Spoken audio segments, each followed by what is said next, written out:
Hello, Lynn Watts here with Wyatt the Wonder Dog Books. And today I'm going to be talking about separation anxiety, one of those issues or challenges that often we run into as parents, and certainly as a school counselor, something that you will probably at one time or another or on multiple occasions need to deal with. Before I dive into it, though, I just want to remind you to please subscribe and like my videos so that they will be uh, available to other people who may benefit from them. So let's talk about first what separation anxiety is. I think it is pretty simple definition, and it's basically the fear or distress that a child might feel um, whenever they're separated from a primary caregiver. So, what does that look like? Well, sometimes it is crying, sometimes it's tantrums. It can be anxiety, where a child expresses a lot of worry about what's going to happen, either to themselves or to a parent. It can look like refusal to get in a car, get on a bus, walk into school, those sorts of things. Sometimes it manifests in physical symptoms, stomach aches, headaches, that sort of thing.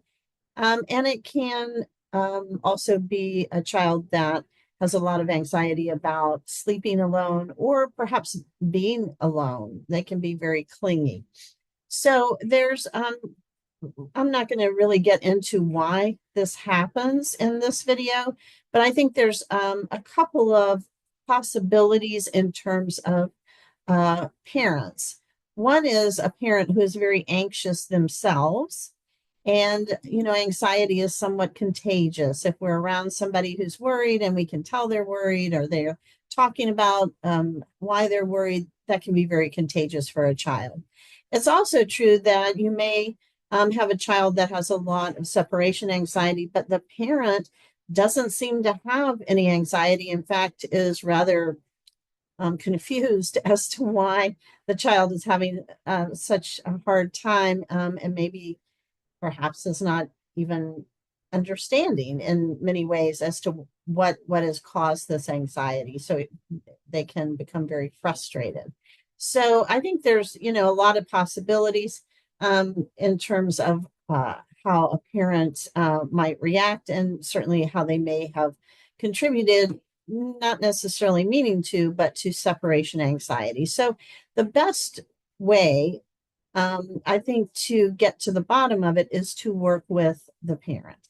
So certainly there are things to do with a child, talking with the child, and so on. But especially for very young children, I think working with the parent is going to be need to be part of the whole process. So, what do you talk with a parent about? I'm going to give you 7 tips here for parents, or if you happen to be a parent with a child with separation anxiety. These are all things that you could do to help your child get better at separating from you or from the primary caregiver. Well, the first one is simply to prepare a child. And I think it's true for all of us that we all are more anxious when we don't really know the drill. We don't know what's going to happen. We don't know what to expect. We can all become anxious in new situations. So, as much as possible, I think it's very helpful to prepare a child for this is how things are going to go. We're going to get up at this time. We're going to do this. You're going to ride in the car or catch the bus. When you get there, you're going to expect this. You're going to meet your teacher. There are going to be lots of people that are going to help you find your room. Don't worry that you might get lost. There'll be people everywhere helping you, that sort of thing. So preparing a child for exactly how their day is going to go, and then how they're going to then return to their home. So preparation can be really important. A second thing is to create a goodbye ritual. And this is something that can be used all the time. And in fact, I think, a good idea, because then it just becomes part of saying goodbye and then again saying hello. So it helps the child to see kind of what they can, again, to be prepared and know what to expect.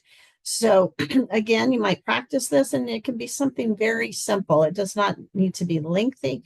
It can be something as simple as give me a hug, Goodbye. I love you. And I will see you at the end of the school day, or I will see you at the end of the weekend after you visit with grandma or whatever, so that you give them some sense of what they can expect. Again, preparation for the future. The third thing is to practice separation.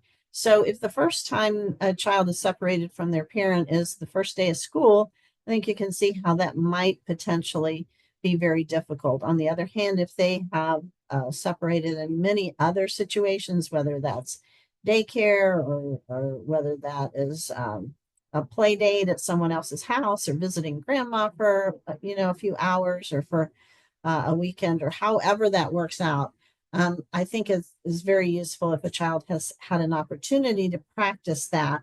And again, following these rules of preparing them and creating a ritual. So all of this is something to practice. The fourth thing is for the parent and the adults around the child to be calm and confident. So I think the question to ask ourselves is, what does that look like?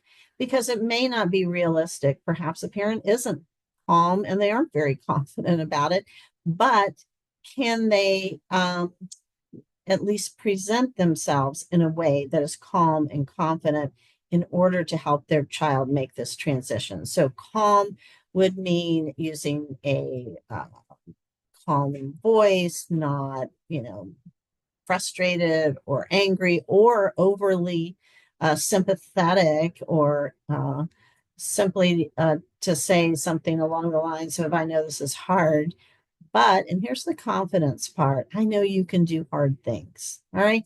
So I think acknowledging that it is often difficult to say goodbye. It's hard for all of us sometimes, but not to get into that, rather to say, sometimes it's hard, but I know you can do hard things. So we're not only being calm, but we're also being confident that the child has the skills to separate and to do well with that, to be fine once you leave.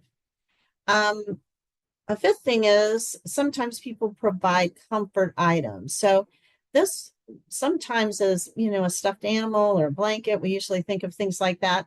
I think it's also possible simply to have something that's symbolic of the separation and then the reuniting again. So it might be something as simple as a little heart sticker that you stick on their hand or their shirt, and you say, this is for you to think, remember that we will be back together again at the end of whatever the period of time is. So it can be something very simple that is just simply a reminder to help them know that that this is a beginning and an end.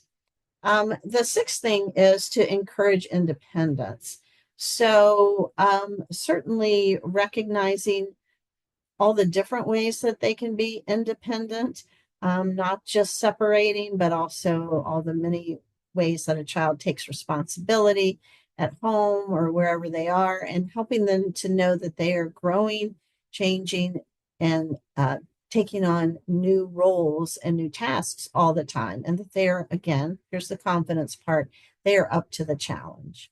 The final thing is simply to be patient.